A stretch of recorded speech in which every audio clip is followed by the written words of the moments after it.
नहीं नहीं, force multiplied by displacement of point of application of force.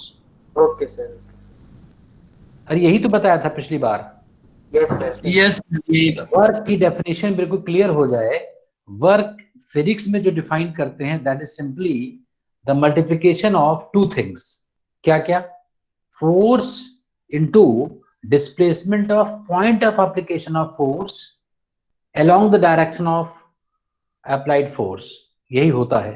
This is the only definition and complete definition of work in the world. पूरे संसार में सारे physics के कहीं भी क्लास अटेंड करोगे, चाहे वो MIT में करो, चाहे IIT में करो, चाहे BBD में करो, है ना, चाहे अपने स्कूल में करो, यही डेफिनेशन होती है। समझ गए बात कि नहीं? बोलो। इसको मैथमेटिकली कैसे लिखा जाता है? Work is equal to F, बोलो फॉर्मूला बोलो मैथमेटिकली, मैथमेटिकल फॉर्मूला वर्क निकालने का, जल्दी बोलो। अरे जल्दी बोलो बच्चों, मैथमेटिकल फॉर्मूला क्या है वर्क निकालने का? हाँ, F dot integration F dot d s. का इंटीग्रेशन, यही तो है। Yes integration. ये फॉर्मूला है।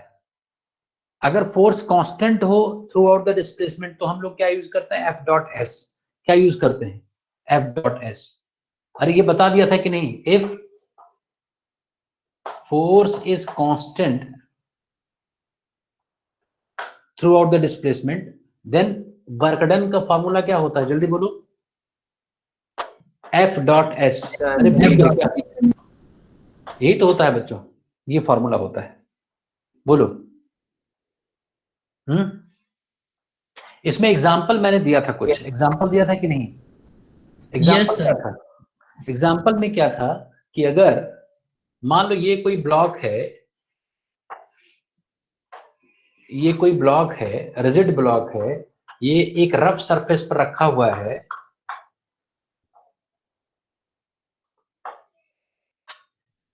इसको एफ फोर्स, मैंने यहां पर एक फोर्स एफ अप्लाई किया, ये एंगल मान लो थीटा है ना, इसका वेट नीचे की तरफ होगा,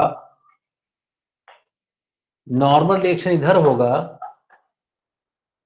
फ्रिक्शन काइनेटिक फ्रिक्शन पीछे होगा क्योंकि खिसक रहा है, और डिस्प्लेसमेंट आगे है मान लो एस।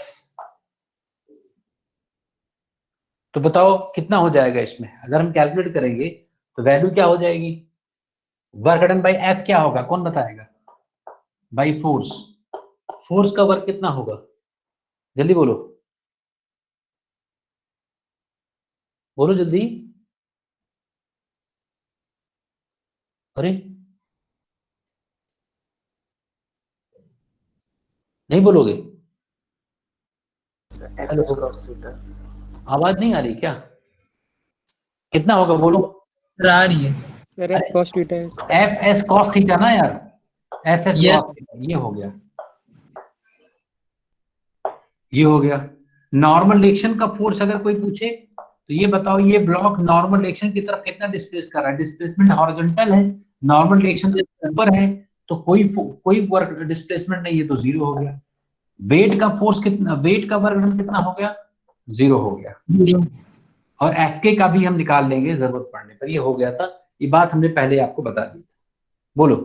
Yes sir. यस। अब एक क्वेश्चन ऐसा आता है, एक क्वेश्चन ऐसा आएगा तुम्हारे स्कूल एग्जाम में भी आ सकता है और कंपटीशन में भी आ सकता है। कैसे लिखा रहेगा? A force F is equal to 3I cap plus 4J cap newton is applied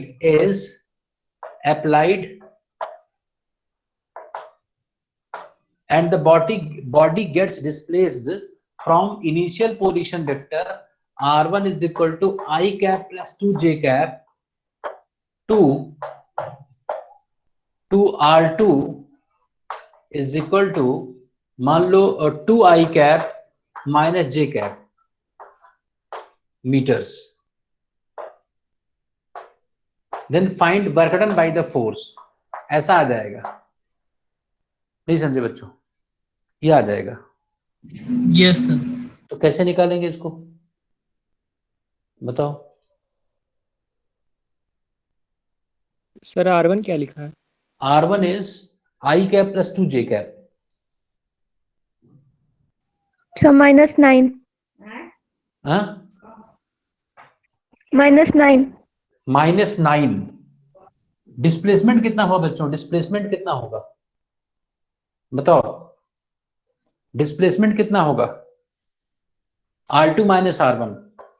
तो F I कांस्टेंट cap है, minus J cap. डिस्प्लेसमेंट होता है R2 vector minus final position minus initial position. Dot करना है, dot मैंने आपको सिखाया है। F कितना है? 3I cap plus 4J cap newton. Dot R2 कितना है?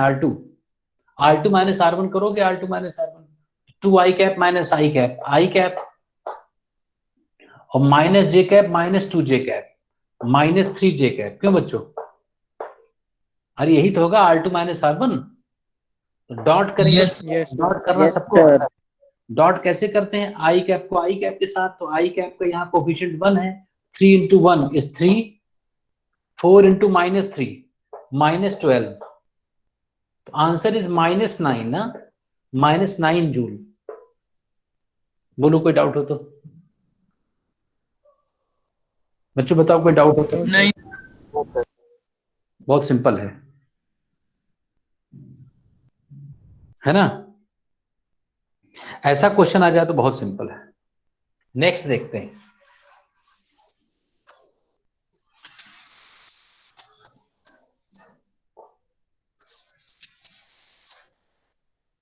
ऐसा क्वेश्चन आएगा, कहाँ आ सकता है? नीट में बहुत बार पूछा गया है और फिर पूछा जा सकता है, बाकी आईआईटी में नहीं आएगा। ये स्कूल में आ सकता है, स्कूल में ऐसा न्यूमेरिकल आ सकता है। बात समझ गए? अब आगे देखते सर ये आधी स्क्रीन आधी क्वेश्चन नहीं आ रहा सर। हाँ सर ये क्वेश्चन नहीं दिख रहा है, केवल आधी स्क्रीन ही दिख रही है बोर्ड की सर।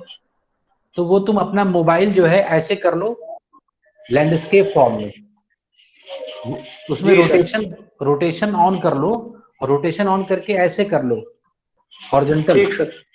देखो जरा, चेक करो।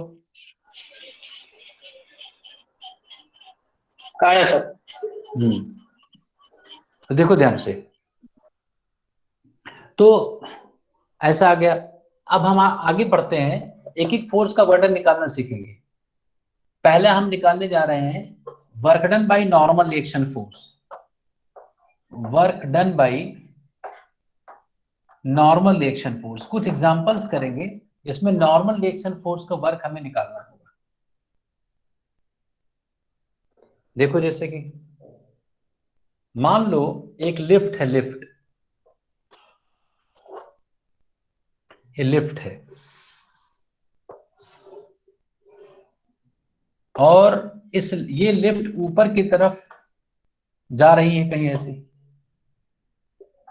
इसके फ्लोर पर एक ब्लॉक रखा हुआ है, इसके फ्लोर पर एक ब्लॉक रखा हुआ है, ये ब्लॉक रखा हुआ है, और ब्लॉक का मास मान लो 1 किलोग्राम है, 1 किलोग्राम है, और इसका एक्सेलरेशन मान लो 2 मीटर पर सेकंड स्क्वायर है। अच्छा क्वेश्चन है, ध्यान देना, है ना? लिफ्ट पहले रेस्ट में थी, तो इसकी इनिशियल वेलोसिटी 0 है ना? लिफ्ट ऊपर की तरफ एक्सेलरेट हो रही है, लिफ्ट है, ठीक है? दिख रहा है सबको? बोलो। Yes sir, दिख रहा है। Yes sir. Yes find work done by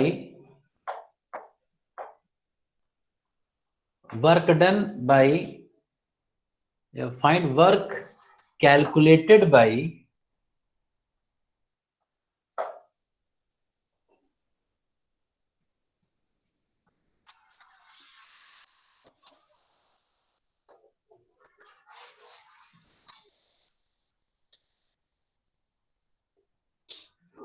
इसमें बताना है फाइंड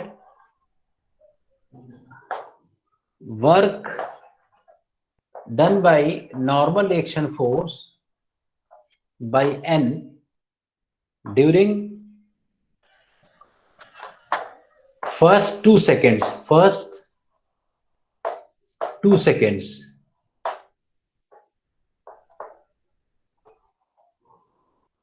as seen by या with respect to the lift, with respect to the lift, ये बताओ कौन बताएगा? Who will answer this question? सब कुछ मैंने आपको बता दिया है ना?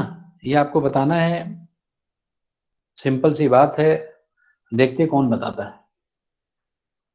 बहुत सिंपल क्वेश्चन है, 11th स्टैंडर्ड का है, देखते कौन बताता है। कोई बता सकता है? बताओ।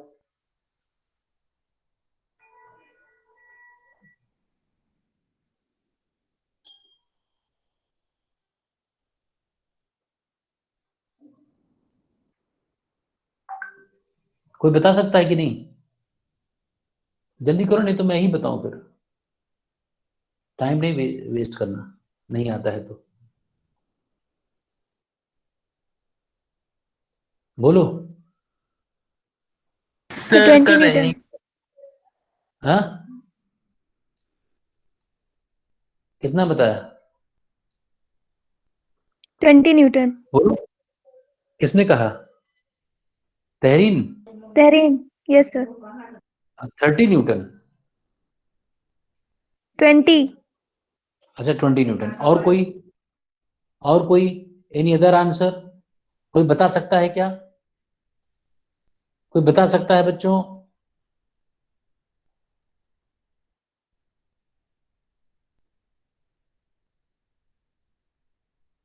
अरे कोई बता सकता है क्या? Answer is 0। 0। किसने कहा 0? हमने। ओजस। हाँ, ओजस। Answer is 0। अगर कोई ऑब्जर्वर इस लिफ्ट में खड़ा है, तो ये बताओ, इस ऑब्जर्वर के लिए इस ब्लॉक का डिस्प्लेसमेंट 0 होगा ना? लिफ्ट के साथ तो वो भी जा रहा है ना? नहीं समझे बेटा? यस जैसे मैं लिफ्ट में खड़ा हूं और लिफ्ट में ही एक कोई सामान रखा है और मैं लिफ्ट से ग्राउंड से 12वीं फ्लोर पे चला गया, तो मेरे रेस्पेक्ट में वो सामान कितना डिस्प्लेस कर गया? जल्दी बोलो। 0 डिस्प्लेसमेंट हुआ ना उसका, यस तो आंसर इज 0। इसमें क्या सोच रहे थे सब लोग? दूसरा, विद रिस्पेक्ट टू, अब सब कुछ वही कैलकुलेट करना है, लेकिन अब विद रिस्पेक्ट टू ग्राउंड। अब तहरीन का आंसर सही हो सकता है, ग्राउंड के रिस्पेक्ट में अगर पूछा जाए। एक ऑब्जर्वर ग्राउंड पर है, यस। यहां पर है, ग्राउंड पर है। जब यहाँ पर ग्राउंड से लिफ्ट शुरू हुई तो वहीं बाहर खड़ा हुआ था, तो उसके रेस्पेक्ट में तो ये लिफ्ट ऊपर गई ना, उसका डिस्प्लेसमेंट हुआ। क्यों क्यों बच्चों? Yes sir. तब हम कर सकते हैं। तो डिस्प्लेसमेंट कितना हुआ? ut plus half eighty square. आपको ये नहीं कह सकता ये नहीं पता है उसको, 8वीं क्लास तो पास हो गए ना सब लोग। u 0 है, तो 0 प्लस हाफ, ए कितना है लिफ्ट का? 2, और फर्स्ट 2 सेकेंड्स, तो t2 है, तो 4, तो 4 मीटर हो गया क्या डिस्प्लेसमेंट? बोलो। Yes sir. क्यों? यस और नॉर्मल डायरेक्शन कितना है इस ब्लॉक पर? नॉर्मल डायरेक्शन कितना होगा? नॉर्मल डायरेक्शन ऊपर, वेट इसका नीचे, वेट कितना है? 10। 10। तो नॉर्मल डायरेक्शन कितना होगा? सर 10। 10 क्यों होगा? n minus 10 is equal to ma। Yes sir. Sir 12 होगा, 12। Yes sir. Yes sir. ये इसका एक्सेलरेशन भी तो है, तो न्यूटन्स लॉ यूज करोगे यस ना। Sir. Net force is equal to mass into Yes, sir. Acceleration, तो n Yes, is equal to 12 आ जाएगा, 12 Yes, न्यूटन। तो फोर्स है ऊपर, डिस्प्लेसमेंट भी है ऊपर। फोर्स है 12 न्यूटन, डिस्प्लेसमेंट है 4 मीटर, दोनों को गुणा कर दो। Work done is equal to force into displacement into cos 0 is 1। Answer is 48 joule. नहीं समझे बच्चों? Any doubt? Yes sir. नहीं किसी सर। कोई डाउट? जल्दी बोलो, कोई डाउट? No sir. तो क्या तुम लोग गलती कर रहे थे? क्या इसमें दिक्कत आ रही थी करने में? क्यों प्रांजल, क्या सोच रहे थे? क्यों इतना सोच विचार में क्यों पड़े हुए थे? क्या दिक्कत थी? सर वो सर यही किया था, बस मैंने गलती से n को mg ले लिया था, इक्वल में रख लिया था वो। अच्छा ये बताओ, एक इंपॉर्टेंट बात निकल के यहां से आई। क्या निकल के आई?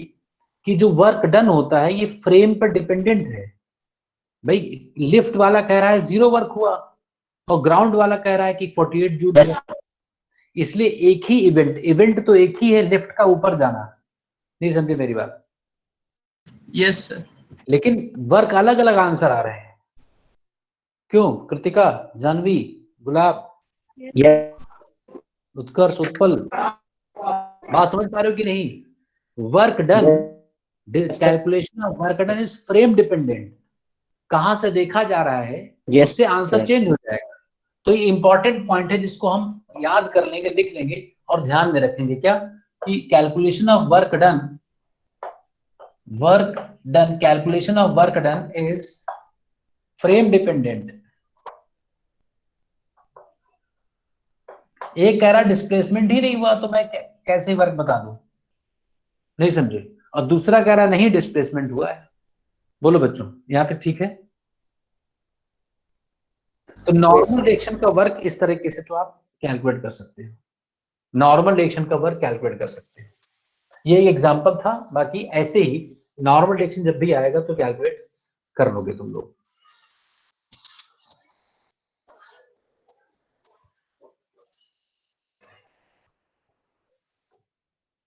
Now next heading is work done by tension force. उसका भी एक एग्जांपल कर लेते हैं। Work done by gravitational force शुरू करते हैं। Gravitational force, weight force, gravitational force, इसका वर्क कैसे निकालते हैं ये देखते हैं कैसे निकालते हैं, है ना? तो मान लो कोई पार्टिकल यहां पर है, इसका मास m है, ठीक है ना? और ये पार्टिकल ऐसे फिर ऐसे फिर ऐसे फिर ऐसे फिर ऐसे मैं यहां पहुंचा दूं। मान लो ये हाइट कितना है h1 और ये डिस्टेंस कितना है d1। ये हाइट कितना है h2, ये डिस्टेंस कितना है d2, ये हाइट कितना है h3। इसको ऐसे मैं लेकर गया हूं, ये पाथ है इसका, इस पार्टिकल का, ऐसे ऐसे फिर ऐसे फिर ऐसे फिर ऐसे। बात समझे कि नहीं बच्चों? तो मुझसे Yes, पूछा sir. गया कि वर्क डन बताओ ग्रेविटी ने कितना, ग्रेविटेशनल फोर्स ने work done by gravitational force कितना हुआ ऑन द ब्लॉक।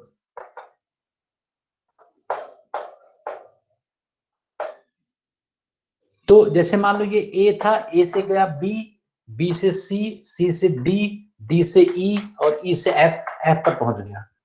तो बाई धीरे धीरे के एक एक स्टेप का निकाल देते हैं। तो ए से बी का वर्क क्या होगा? फोर्स किधर लग रहा है, इसका वेट किधर लग रहा है? जल्दी बोलो। नीचे। तो फोर्स नीचे है, डिस्प्लेसमेंट ऊपर है, yes, तो माइनस आएगा ना, यहाँ cos 180 हो जाएगा। Yes sir. यस तो माइनस mgh1 बोलो। अरे ठीक है कि नहीं? Yes yes sir. ऐसे ही यस सर। ऐसे ही work done from B to C क्या होगा? बी टू सी 0 हो जाएगा, क्योंकि बी टू सी है हॉरिजॉन्टल और Yes, sir, horizontal. फोर्स लग रहा है नीचे, इसका वेट है नीचे और जा रहा है इधर। तो जिधर फोर्स है उधर तो जा ही नहीं रहा ना बी से सी में। Yes sir. तो सी से डी में कितना होगा? सी से डी में माइनस mgh2। अरे ये तो यार सीधा बताओ, तुम लोग इतना टाइम क्यों लगाते हो? Yes. फिर डी टू ई में कितना होगा? D to E zero. Zero. Zero. और फिर ई से एफ में कितना होगा? ई से F minus mgh3। Minus mgh3। Yes sir. तो सबको ऐड कर दें तो टोटल वर्क डन कितना हो गया? From A to F minus mg common हो गया, क्यों? h1 plus yes sir. h2 plus h3, क्यों? बताओ इस बात को यहाँ यस तक। सर। Yes sir. यस तो सर। जो h1 plus h2 plus h3 क्या हुआ? ये टोटल हाइट हुई ना? Yes sir. Yes sir. तो इसको हम लिख सकते हैं माइनस mgh, क्यों? बोलो बच्चों। Yes sir.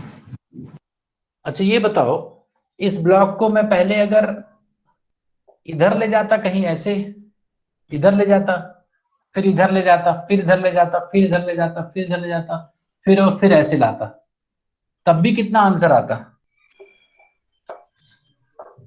सर यही आता। यही आता ना? और अगर मैं सीधा ऐसे यहां ले जाता h हाइट पर, तो कितना आंसर आता? सर यही आता। यही आता। देख लो, यही आएगा सर। पार्ट इसका मतलब। डिपेंडेंट नहीं है ना सर ये? हाँ, इसका मतलब ये है कि इसमें जो हॉरिजॉन्टल हम चलेंगे ना, उससे कोई मतलब ही नहीं है, केवल ऊंचाई से मतलब है। और सीधी बात है भाई, वर्क की डेफिनेशन क्या होती है? वर्क की डेफिनेशन होती है force multiplied by displacement along the line of force. तो ग्रेविटेशनल फोर्स नीचे की तरफ होता ना, वर्टिकल होता है, नहीं समझे? वर्टिकल होता है ना? यस। तो वर्टिकल फोर्स अगर है तो कोई भी ऑब्जेक्ट अगर हॉरिजॉन्टल डिस्प्लेस करोगे तो डिस्प्लेसमेंट अगर हॉरिजॉन्टल है तो ऊपर कितना गया? अगर मान लो ये चौक है, मैं यहां से ऐसे ले रहा हूं, तो इसको मैं कितना ऊपर ले गया? नहीं ले गया ना ऊपर। तो कहते हैं कि यस सर।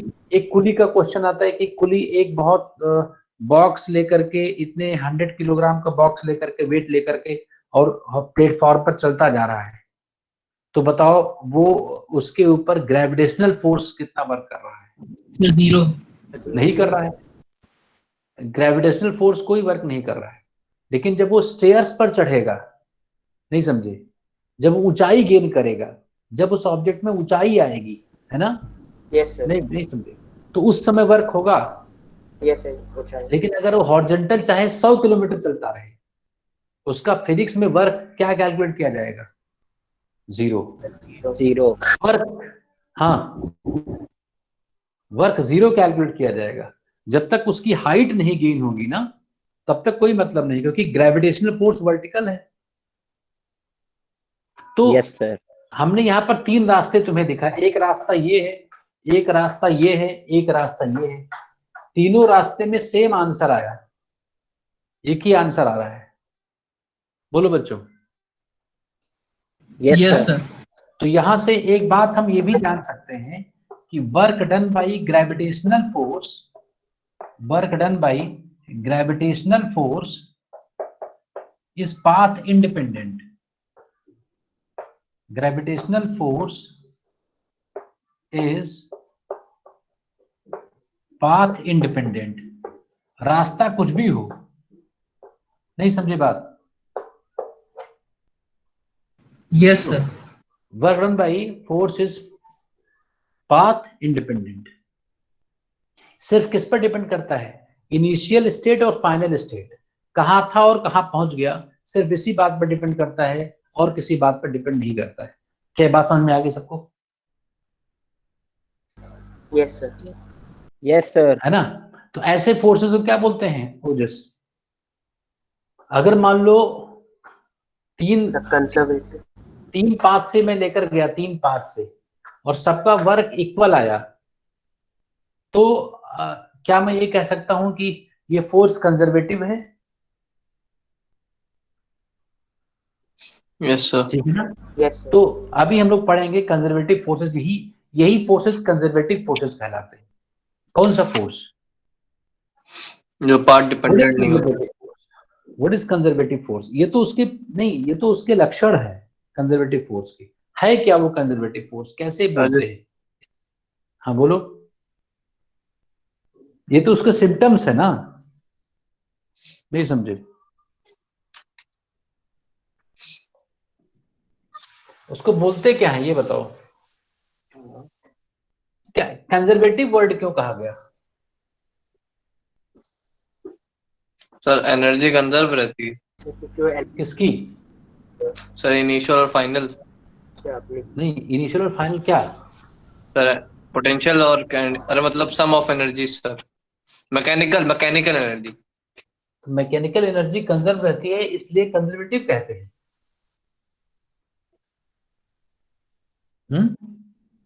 देखो, क्योंकि सर ये इनिशियल फाइनल पर डिपेंड करता है, इसीलिए करना। नहीं ये समझो, ये मान लो गन है, अरे ये खिलौने वाली गन है, ये मान लो गन है, यस है ना? दिवाली आने वाली है तो ऐसे असली लगती है, असली वीडियो में कोई देखेगा तो समझ नहीं पाएगा। तो मान लो इसका कुछ मास है, कुछ मास तो है ही है, हल्की भी है लेकिन मास है कुछ। अगर इसका मास m है और मैं h हाइट तक लेकर इसको गया, नहीं समझे मेरी बात? अगर किसी ऑब्जेक्ट का मास यस मान लो कि एक ब्लॉक है और इस ब्लॉक को मैं h हाइट तक लेकर जाऊं, h हाइट तक, ये ब्लॉक है और इसको मैं h हाइट तक उठा ले जाऊं, चाहे जैसे टेढ़ा मेढ़ा करके ऐसे यहां उठा ले गया ऐसे, तो अगर इसका मास m है, बहुत ध्यान समझना, बहुत इंपॉर्टेंट बात है ये, h हाइट तक मैंने इसको उठा लिया, इसका मास m है, तो बताओ ये a से b अगर चला गया तो ग्रेविटेशनल फोर्स ने कितना वर्क किया इस ब्लॉक पर? ग्रेविटेशनल फोर्स ने कितना वर्क किया? माइनस, क्योंकि नीचे है ना, फोर्स नीचे जा रहा है ऊपर, तो फोर्स की तरफ कितना गया? जैसे force multiplied by displacement along the direction of force. अगर कोई चीज ऊपर जा रही है और मैं पूछ रहा हूँ नीचे कितना गया, तो माइनस एच गया ना। Yes sir. तो ये आ गया माइनस एमजीएच। ये तो ग्रेविटेशनल फोर्स ने वर्क किया। इसको ऊपर किसने उठाया है? मैंने। अरे यस सर। मैंने Yes, sir, मतलब yes. External force. तो एक्सटर्नल फोर्स ने कितना वर्क किया, कौन बताएगा? अरे एक्सटर्नल फोर्स ने कितना वर्क किया? अरे मैंने फोर्स लगाया होगा उठाने के लिए इसको। Plus MGH. नहीं ध्यान से देखो, आईआईटी का क्वेश्चन है ये। 0 मैंने कितना वर्क किया अगर मैं एफ फोर्स लगा रहा हूं तो? माइनस एम नहीं, एफएमजी। हाँ एफ डॉट एच। अरे वैल्यू बताओ ना कितना, तो बिल्कुल डेफिनेशन पर ही आ गए, वो तो गलत ही नहीं होगा। कितना वर्क किया मैंने? अच्छा मैंने कितना फोर्स लगाया उठाने में? अगर मान लो इसको मुझे उठाना है तो क्या मैं इसके वेट के बराबर फोर्स लगाऊंगा अगर मुझे एच हाइट तक उठाना है? Yes sir. वेट से ज्यादा। वेट से ज्यादा लगाऊंगा। अच्छा ये बताओ, सुन लो इधर ध्यान, सारे बच्चे ध्यान से सुने, माइक ऑफ कर लो। मान लो इसका वेट 10 न्यूटन है, मान लिया मैंने 1 kg है तो 10 न्यूटन है, तो अगर मैं 10 न्यूटन फोर्स लगाऊंगा तब तो हिलेगा नहीं ना। Yes, sir.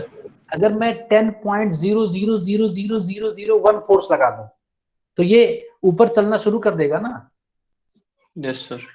अरे ज्यादा फोर्स हो गया ना, लेकिन इसका चलना ऐसा रहेगा। अच्छा बताओ, मैं इसको उठा रहा हूं, इस गन को उठा रहा हूं कि नहीं? ध्यान से देखो, ध्यान से देखो, उठा रहा Yes. हूं धीरे धीरे। बहुत slow, yes as slow as it is at rest, Yes, sir. as slow as it is at। Yes. इसको बोलते हैं क्वासी स्टैटिक। क्या बोलते हैं? Quasi static. Quasi, QUASSI, static, as slow as it is at rest। तो अगर मैं इस ऑब्जेक्ट को क्वासी स्टैटिक तरीके से उठाऊं, मतलब वेरी स्लो उठाऊं, नहीं समझे? अगर ये मेंशन्ड है, अगर ये मेंशन्ड है कि स्लो, बहुत स्लो उठाया गया है, तो मैं मान सकता हूं कि मेरा फोर्स mg के लगभग इक्वल है, थोड़ा सा ज्यादा है। नहीं समझे मेरी बात? समझ गए अरे सर। बात समझे? Yes sir. एक बार आईआईटी में ये वेरी स्लो वर्ड नहीं लिखा था। अच्छा, अगर वेरी स्लो होगा तो क्या होगा? मेरा फोर्स लगभग mg के इक्वल होगा कि नहीं? लगभग। Yes sir. तो अब Yes, मेरा sir. फोर्स भी Yes, ऊपर, अब मेरा फोर्स भी ऊपर है और डिस्प्लेसमेंट भी ऊपर है, तो मैं कितना वर्क करूंगा? mgh वर्क करूंगा कि नहीं? बोलो। Yes sir. Yes sir. लेकिन ये किस कंडीशन में? सिर्फ सर जब बहुत धीरे उठा रहे हो, जब बहुत वेरी स्लो। स्लो। एक बार आईआईटी ने इसी का फायदा उठा लिया। क्या उसने वेरी स्लो नहीं लिखा, तो तब भी बच्चों ने यही वाला फोर्स इक्वेट कर दिया। नहीं समझे बच्चे? Yes sir. तो मैंने वर्क mgh किया। तो एक बात यहां से क्लियर हो रही है क्या, कि अगर बहुत स्लो चेंज लाया जाए पोजीशन में, तो ग्रेविटेशनल फोर्स का वर्क और जो चेंज ला रहा है उसका वर्क इक्वल होगा विद नेगेटिव साइन, मतलब वैल्यू इक्वल होगी। बोलो। तो सुन लो ध्यान से, इधर देखो। तो मान लो ये गन है और इस गन का मास 1 kg है और जी को 10 दिया जाए, और मान लो इसको 1 मीटर ऊपर उठा ले गया, 1 मीटर, तो मैंने कितना वर्क किया? जल्दी बोलो, मैंने कितना स्लो उठाया है? Very slow. मास 1 kg, जी 10, हाइट 1, तो मैंने कितना वर्क किया उठाने में? अरे यार कितना वर्क किया? कैसे हो तुम लोग? 10 सर, 10 जूल किया ना वर्क। मैंने 10 जूल वर्क किया। मैंने किसके अगेंस्ट वर्क किया? कौन सा? ग्रेविटी का। Gravity sir. Gravitational Yes, sir. Force के अगेंस्ट वर्क किया मैंने। तो ये गन है और इसको उठाने में मुझे 10 जूल का वर्क करना पड़ा ग्रेविटेशनल फोर्स के अगेंस्ट। तो जो मैंने वर्क किया, जैसे जब ये गन यहां पर रखा हुआ था, अगर मैं यहां से इसको छोड़ देता तो ये जमीन पे, ये इस फ्लोर पर गिरता, ये गन गिरता ना, उसको हिट करता फ्लोर को। क्यों? अरे Yes. गिरेगा तो Yes. हिट करेगा ना। सर यस तो सर। अगर यहां से हिट करेगा और अब 1 मीटर ऊपर से हिट करेगा, तो अब जो है इसके पास ज्यादा एनर्जी है ना, इसके पास यहां पर इस पोजीशन के कंपैरिजन में ज्यादा एनर्जी है। Yes. यस। Yes, तो sir. वो एनर्जी किसने एक्स्ट्रा एडिशन ऐड किसने किया? मैंने किया। Yes sir. एक्सटर्नल। अरे मैंने किया कि नहीं? तो जैसे यहां पर ऐसे रखी हुई गन और मैंने इसको उठाया 1 मीटर ऊपर ले गया, तो उसमें एक्स्ट्रा एनर्जी आ गई। एक्स्ट्रा एनर्जी आ गई कैसे? इसको मैं छोड़कर देखता हूं, जैसे यहां तो छोड़ा हुआ था ना मैंने, अब इसको अगर मैं यहां से रिलीज कर दूं तो इसमें एनर्जी, काइनेटिक एनर्जी आ जाएगी ना। Yes. Yes, sir. Yes sir. इसका मतलब इस जगह पर पहले वाले पोजीशन के कंपैरिजन में एक एक्स्ट्रा एनर्जी स्टोर हो गई ना। Yes, sir. Yes. तो जब कोई वर्क किया जाए, जब कोई ऐसा वर्क किया जाए किसी फोर्स के अगेंस्ट में, किसी ऐसे फोर्स के अगेंस्ट में वर्क करने पर, जब मेरा किया गया वर्क उस बॉडी में एक एक्स्ट्रा एनर्जी के फॉर्म में स्टोर हो जाए, तो जिस फोर्स के अगेंस्ट में मैंने वर्क किया है उसको कंजर्वेटिव फोर्स कहते हैं। ये समझे मेरी बात? Yes sir. क्या बोलते हैं कंजर्वेटिव फोर्स की डेफिनेशन क्या होगी? कंजर्वेटिव फोर्स कंजर्व हो गया ना, जो मेरा वर्क था वो वेस्ट नहीं गया। नहीं समझे बच्चों? कंजर्वेटिव फोर्स क्या? When work is done, when work is done against a force such that the work done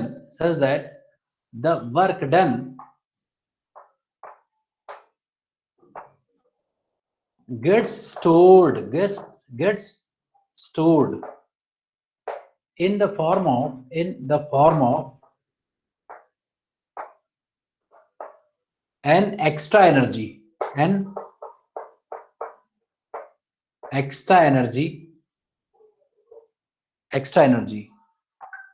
in the object.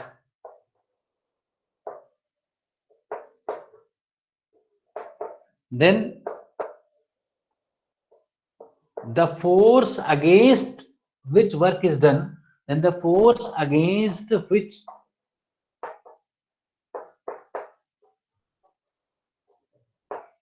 work is done is called as क्या?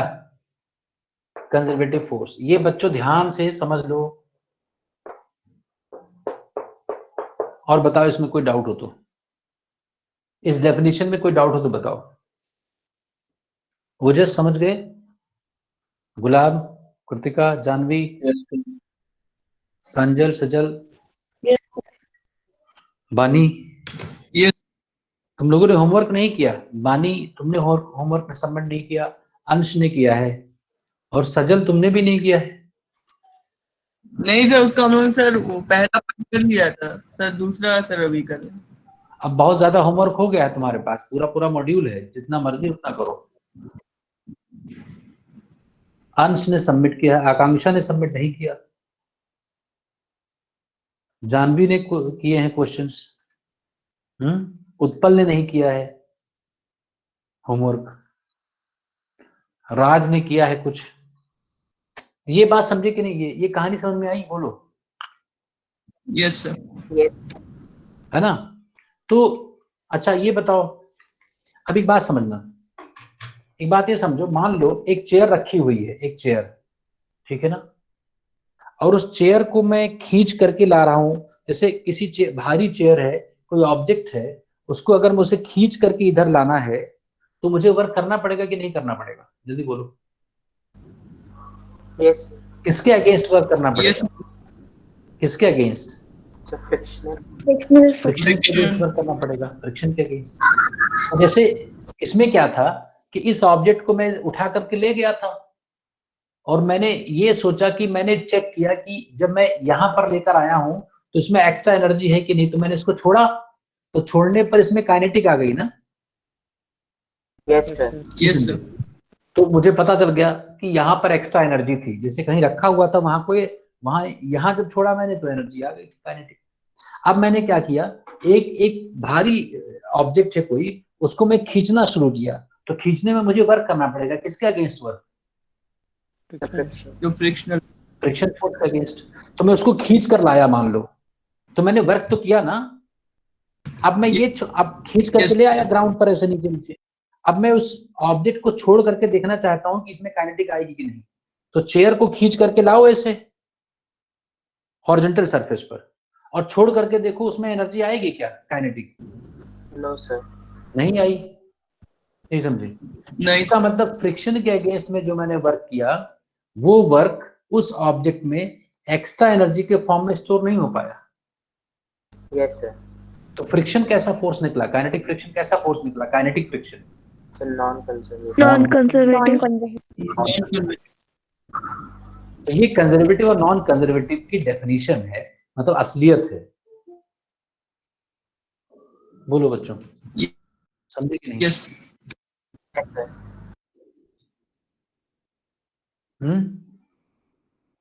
ये ऐसा आ गया.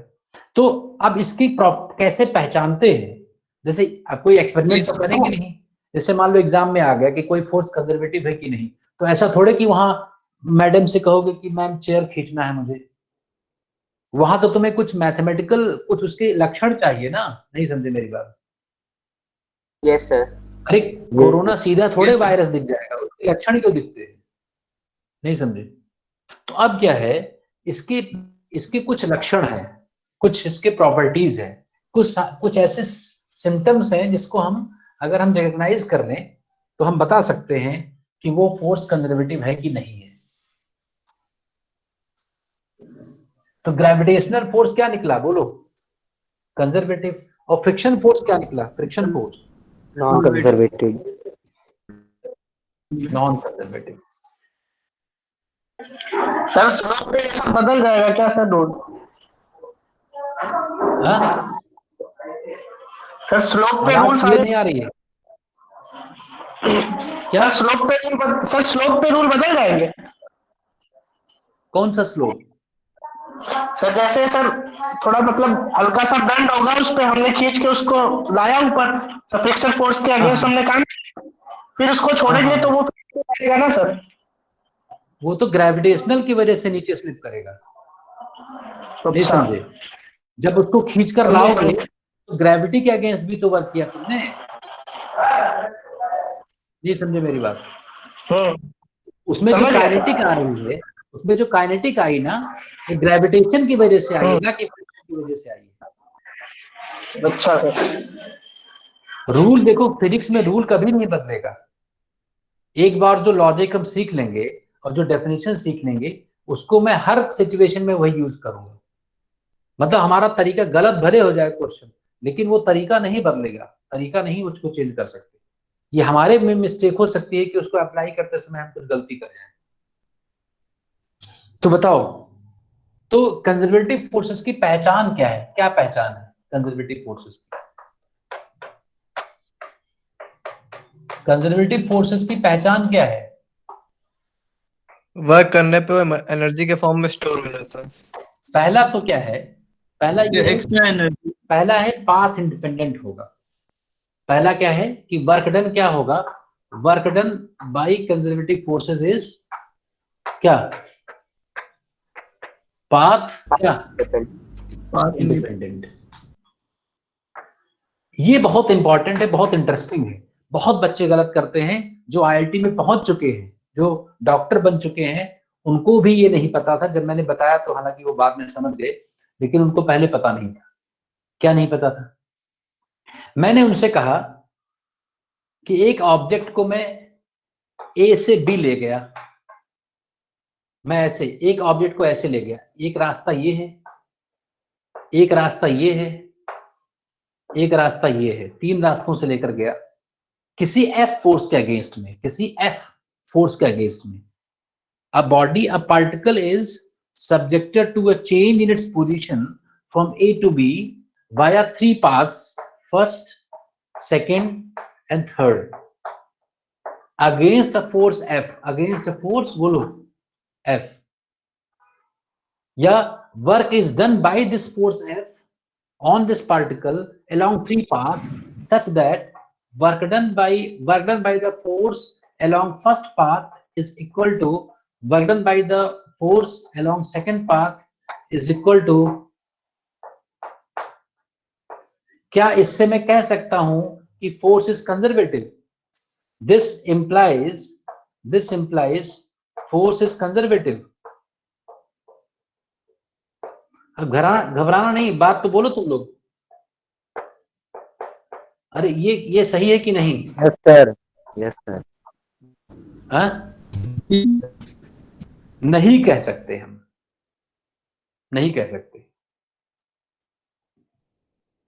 अरे तो तुम कह रहे हो ऊपर लिखा है वही और नीचे वही का कंट्राडिक्शन, ऐसा सोच रहे हो क्यों? हाँ, अरे बात तो करो तुम लोग। कुछ तो अटपटा लग रहा होगा ना, कुछ तो अजीब। हाँ सर एक ही रूल से कैसे डिटरमाइन? तुम्हारा माइक में आवाज चली गई। हाँ बोलो। हाँ तो जो पार्शियल डिफरेंशिएशन का रूल होता है सर, नहीं वो नहीं पता मुझे। अच्छा सर, वो पता ही नहीं इनको, इनके सामने बोलना नहीं तुम लोग, तुम कभी। और बताओ, बोलो। इसको ध्यान से देखो, अगर 3 पाथ से है, मान लो एक पाथ ऐसा आया, ये वाला पाथ है, ये मान लो 4th पाथ है, और मान लो 4th पाथ में इक्वल नहीं आया, तब मान लो इक्वल नहीं है ये, तब तो ये नॉन कंजर्वेटिव हो गया ना? Yes sir. नहीं समझे? तो 3 पाथ में इक्वल कहा है मैंने? नहीं समझे मेरी बात? लेकिन एक पाथ ऐसा मिल गया जिस पाथ पर वर्क इन तीनों से अलग आ गया। Yes sir.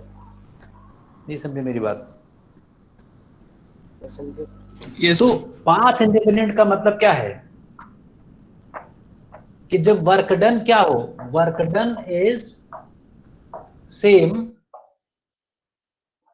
फॉर क्या, ऑल पॉसिबल पाथ,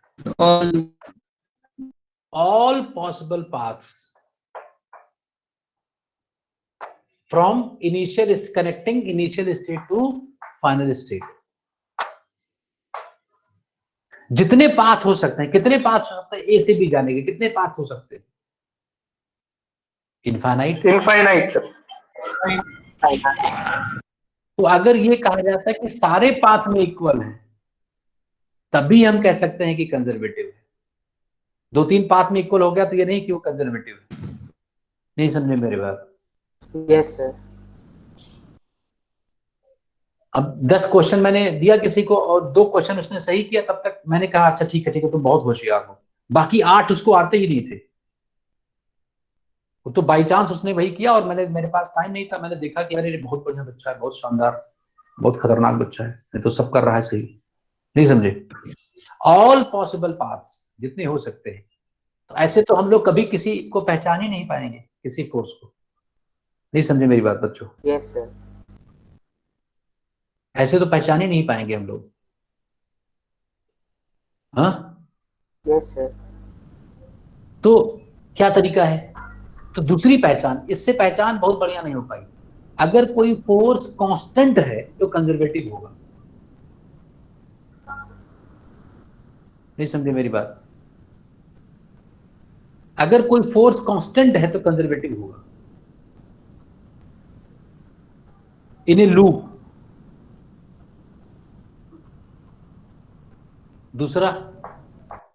दूसरी पहचान,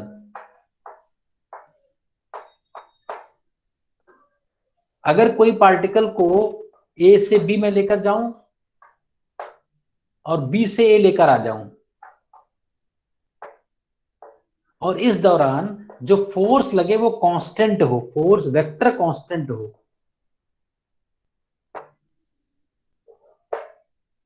तो ये फोर्स कंजर्वेटिव होगा। पक्का पक्का कंजर्वेटिव होगा।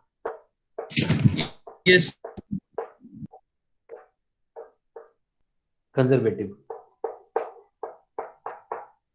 जैसे ग्रेविटेशन में देखो, ग्रेविटेशन फोर्स क्या है? अगर जैसे मान लो कोई ऑब्जेक्ट है ऐसा, मैं इसको ऐसे उठाकर लेकर गया यहां और फिर नीचे लेकर आया ऐसे, तो ऊपर जाओ चाहे नीचे जाओ, ग्रेविटेशन फोर्स किधर लगेगा? अरे ऊपर जाते समय भी और नीचे आते समय भी ग्रेविटेशन का फोर्स किधर लगता है? किधर लगता है? डाउनवर्ड्स लगेगा और एनर्जी लगेगा। नीचे। Yes sir. एनर्जी और डाउनवर्ड्स लगेगा कि नहीं? यस। अब बहुत सारे बच्चे कहते हैं ऐसे तो फ्रिक्शन भी कांस्टेंट है। मन में आ रहा होगा काइनेटिक फ्रिक्शन। ये बात सबने लिख लिया कि नहीं? सर उसकी डायरेक्शन। हाँ, डायरेक्शन चेंज हो जाएगी ना जब वापस लाएंगे।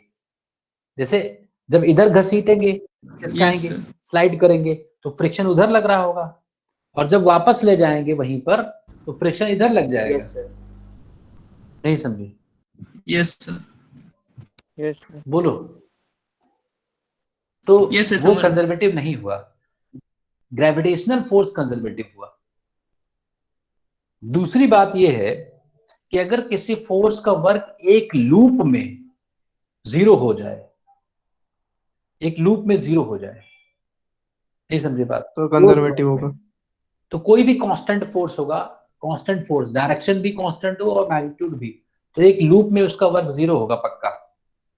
तो तीसरी पहचान ये है कि work done by a conservative force along in a closed loop, in a closed loop, in a closed loop, जहां से लेकर गए थे वहीं लेकर आओ, और अगर जीरो हो जाए वर्क डन तो कंजर्वेटिव फोर्स है। नहीं समझे बच्चों? Yes sir. अरे समझे कि नहीं? हाँ, समझे कि नहीं?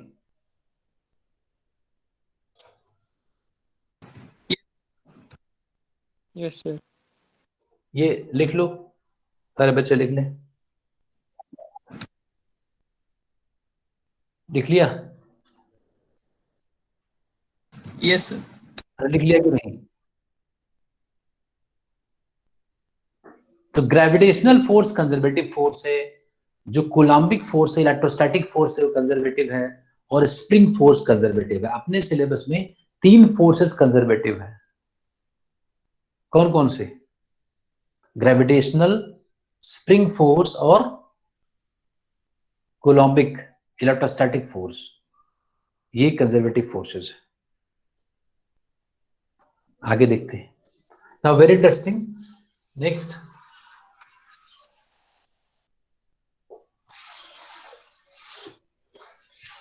एक क्वेश्चन है मॉड्यूल में अपने, उसमें एक क्वेश्चन है और उसमें एक फोर्स दिया गया है और 3 पाथ से, 3 रास्तों से उसका वर्क जो है, 2 रास्तों से उसका वर्क इक्वल आ रहा है और तीसरे रास्ते से उसका वर्क इक्वल नहीं आ रहा है तीसरे पर।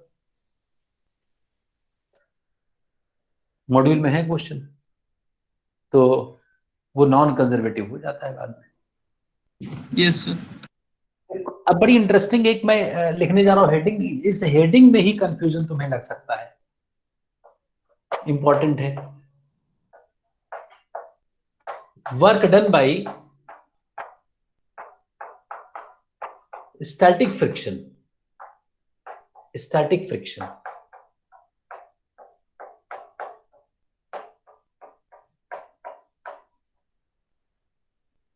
क्या लिखा हेडिंग?